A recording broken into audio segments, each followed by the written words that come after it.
Hello. Welcome to another episode of Conscious Straight Talk with Katie and Lindsey. So I have a few questions for you today.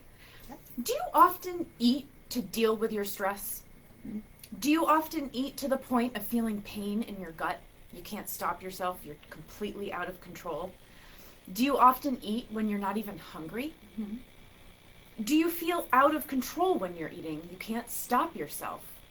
If you answered yes to any of these questions, then you could have binge eating disorder, which is also an eating disorder that goes along with anorexia and bulimia. Yes. Fun stuff. So why don't you tell us, what is binge eating disorder? So binge eating disorder is when you eat to the point of feeling sick, but you don't compensate like you do with bulimia. So you're not over exercising, you're not taking the laxatives, and of course you're not vomiting. You're just eating, in my opinion, to deal with stress. And Probably emotional triggers and things like that. What are some of the symptoms of this binge eating? Because it sounds very different. You know, I feel like with anorexia and bulimia, the focus is on, you know, your body and controlling your body weight and losing weight. This sounds more like you're putting on weight. well, you and can dealing with emotions that way. Okay, so you can put on weight, but you don't always have to put on weight. But what are some of the symptoms? So some of the symptoms are eating large amounts of food in a short amount of time, feeling that your eating behavior is out of control, eating even when you're not hungry or you're actually full. Now, I want to stop real quick while you're talking about this and clarify something, because I know, I'm just going to be honest We here. all binge. I know with myself, like, I'll get a bag of Doritos sometimes. It's like my naughty, or like a couple of Snickers bars, or like a little bag of Snickers bars. And I'll go and I'll like literally hide that from the kids and eat the whole thing right then and there. But I'll compensate for it the next day. So I don't really feel like I have binge eating disorder. I feel like that would be more, are they more it's how controlling often or you're more- doing it. It's how Okay. often you're doing it. And if you're So if getting it's something really, that you really do- sick all the time, Okay, so if you binge like once every and couple you of feel months or shame, something. no, that's normal. That's normal. Totally normal. I make Okay. this thing called a sheet cake, a chocolate sheet cake. It's so good, I can't even tell you. And Yeah. I eat until my teeth hurt. Like literally, I'm not hungry at all. Yeah. But all I can think about is the chocolate sheet cake. So I eat a piece, and then I go upstairs, and then I'm like, oh wait, I want another piece. So then I eat another piece, and then I go upstairs. But do I do this every day? No. Okay, so these people are doing this actively almost daily. It could be daily, it could be 3 times a week, but they feel out of control. There's a difference. They're getting like physically ill because of it. So like I said, they eat until they're uncomfortably full. They eat alone or in isolation. There's a lot of shame and embarrassment with this disorder, as well as all eating disorders. But even more so with this eating disorder, because their goal is usually to lose weight, and then sometimes they're gaining weight, and they feel like they're not as good a lot of times as the anorexics or the bulimics. And actually there is a hierarchy. Lots of times, like in these group settings or these eating disorder workshops or just places where you go eating group therapies, or just if you go inpatient or outpatient programs. The anorexics and the bulimics a lot of times look down on the binge eaters because they're not losing weight and they're not compensating for what they're eating. And that's really sad because it's not a competition. Now hold on, I feel like I forgot something. Well, and I feel like some of the complications of this is going to be like, it can't be very healthy. Well, You okay, must it get can't high be blood healthy, pressure. but let me add one other thing. You can get high blood pressure. There, people that have binge eating disorder are lots of times depressed, they're anxious, they're disgusted, they're ashamed, they feel guilty, they're upset, and lots of times they're frequently dieting, but then they deprive themselves so much that then they end up binging, which is also what bulimics do. So there you have it. Okay. But with the bulimics, they're expelling that food. They're compensating for it. They still feel shame. There's shame with all of these. Oh, absolutely. Yes. But I feel like the complications with this can be pretty scary, with high blood pressure, Yes.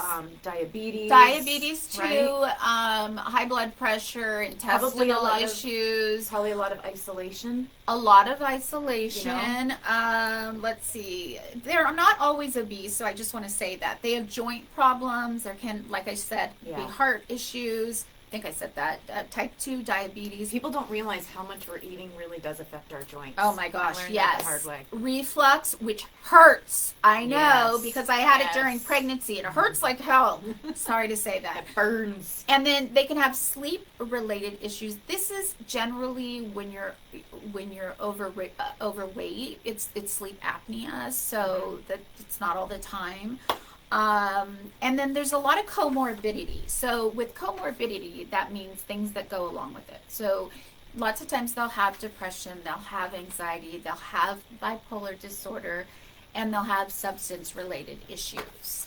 Okay. Yeah. So what can we do to help these people? Well, the most important thing to do, number one, is to go see a medical doctor and just get all checked out. Get your analysis, all your blood work, Yep.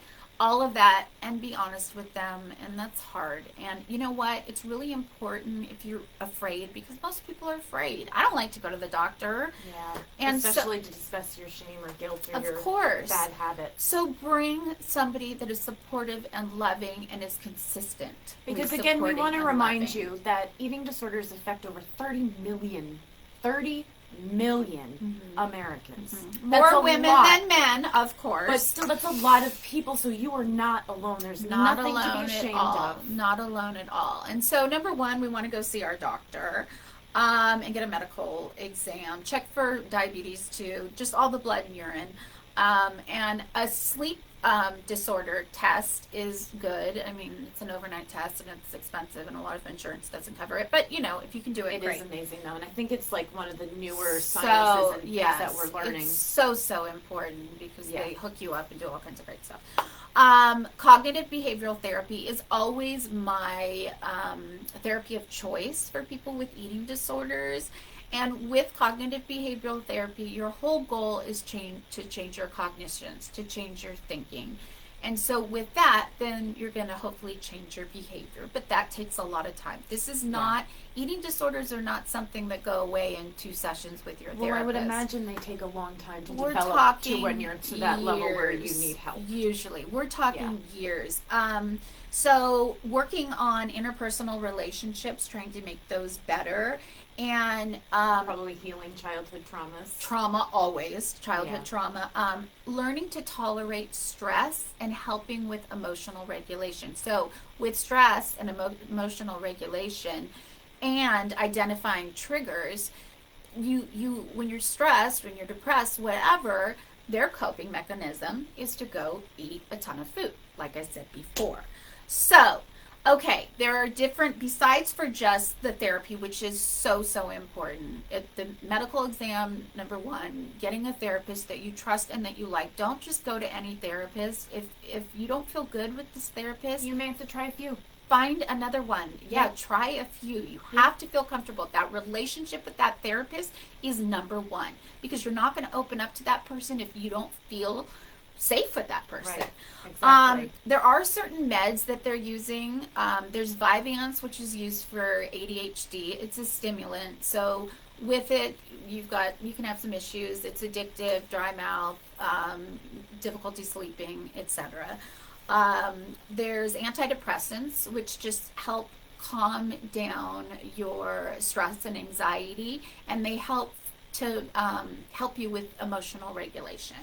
And then there is Topamax. Topamax was the actress's little behind the scenes way of staying thin. It's actually an anti-seizure med, but it can help with binge eating. Yes. Interesting. Mm-hmm. Who knew? Yes. All these different drugs have so many different uses. Not really one we want to use. It can create a lot of problems unless we really have seizures. We want to stay away from dieting. Just don't. Always, Dieting, I right? hate. And the one thing I forgot to mention is when you go to the doctor, I've said this every time with every eating disorder, if they say get on the scale, because they always want you to get on the scale, you can either say no, I have some eating issues. You don't even have to say I have an eating disorder. I have some this can be a trigger for me. I have eating disorders, or get on backwards. Yeah. Okay? And with that, get rid of your scale. Get rid of your scale. And if your doctor doesn't understand, get rid of your doctor. Exactly. That's Find a really another great one. point. Because That's you know what? I've never had a doctor that would be like telling me, no, you have to go on this. I You have. have to see it when I'm I saying. have. So And I've then you've argued gotta with them. Get rid of them. Yes, and you kick them to the Find curb. another doctor. Yes. There's plenty out there. Yes.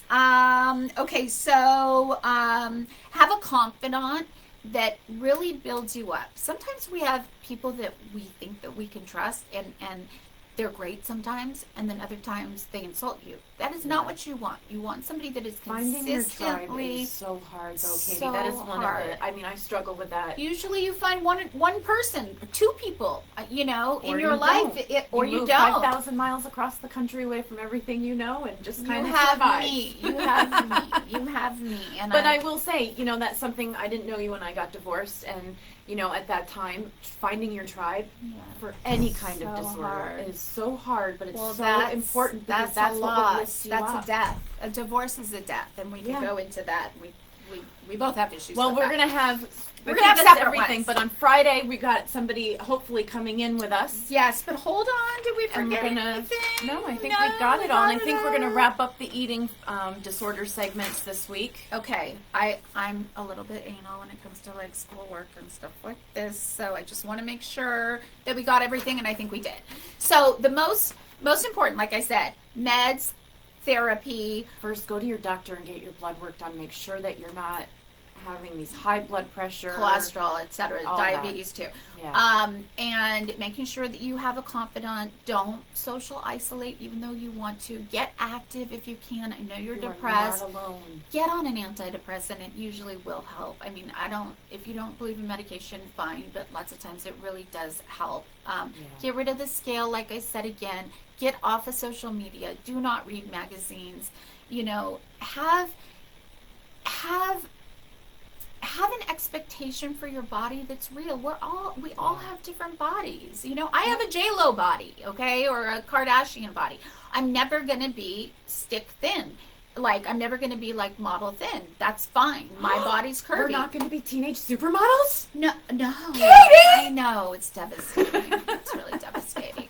And that's okay. It's okay. Embrace your shape. Love I'm your glad body. we're not gonna be. Love your body for what it is and what it does, and for functioning and allowing you to walk and allowing you to do everything that you do. Amen. Yes. Absolutely. Yes, and don't be ashamed, because you know what? We all have some binge issues, and I'm here to help. She's here to help. Reach out. Ask Give us us a questions. comment. Give us Yes. a like. We want to Yes. hear from you guys. All Subscribe. right. So we will see you on Friday. Have a good